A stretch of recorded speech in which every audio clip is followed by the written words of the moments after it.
day is brought to you by Just Call Mo, Orlando's injury attorneys. Whether you're looking for the best in new music or a classic cover or remake, you know I got you guys covered. And when you're out and about anywhere in Central Florida and you happen to be in an accident, remember, if you're injured on the go, just call Mo. His team is always ready to assist you. I pulled this one specifically for Daisy Del Toro because she just stumbled upon the Doors and found out that they were an amazing band. This is a cover of Riders of the Storm.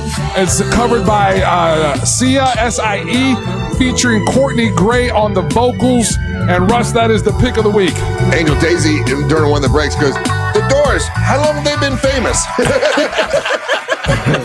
Just a little bit.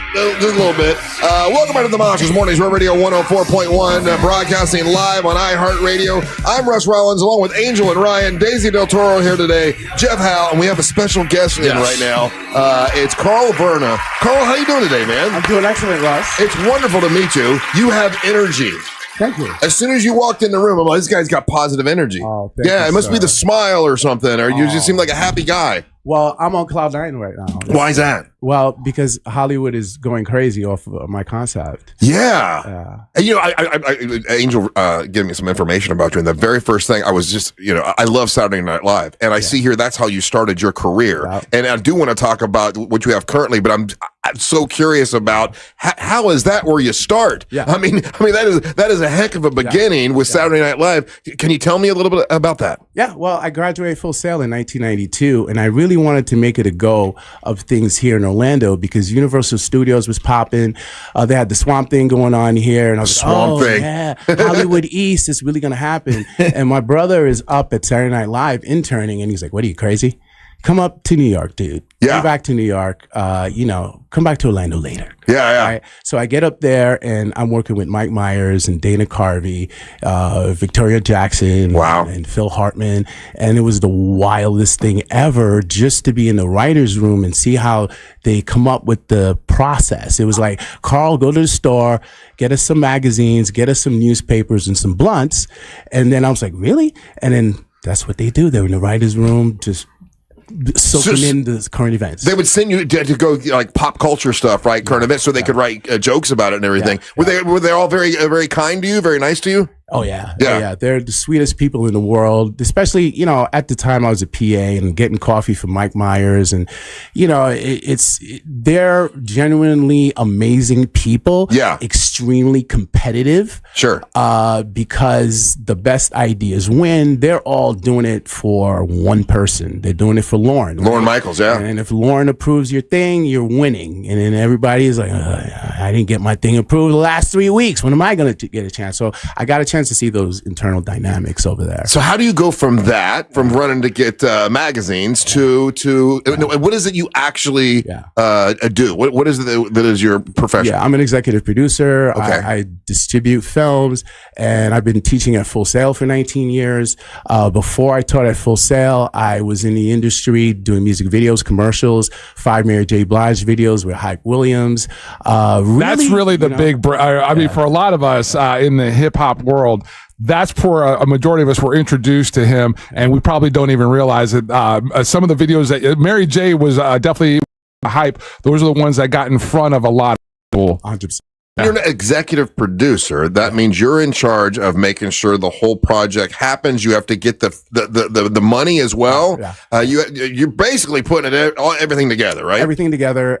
Basically, you have a team eventually, but the whole idea is there's different ways to do it. In my case, for MTK, basically the whole thing is my brainchild. Right. And then I have to align myself with other executive producers. So executive producers can be writers as well. Right. So when you're talking about network series and you see executive producer, that's not always the money person. That's the person that maybe had the connection to the actors. Right. Or also the person that came up with the concepts is writing the series out. So there are a lot of different roles that an executive producer can take. Yeah. Right. But to me, the most exciting one is being creator, not dealing with the money, not dealing with the politics, just being able to just come up with the ideas and innovate. To be creative. Yeah. And then I'm looking, and I mean, we could probably interview you for 3 hours. I'm looking at all the stuff, all the people you've worked with. I mean, DJ Khaled, Mary J. Blige. I mean, all these different, Sheryl Crow, all these different people. How long have you been doing this?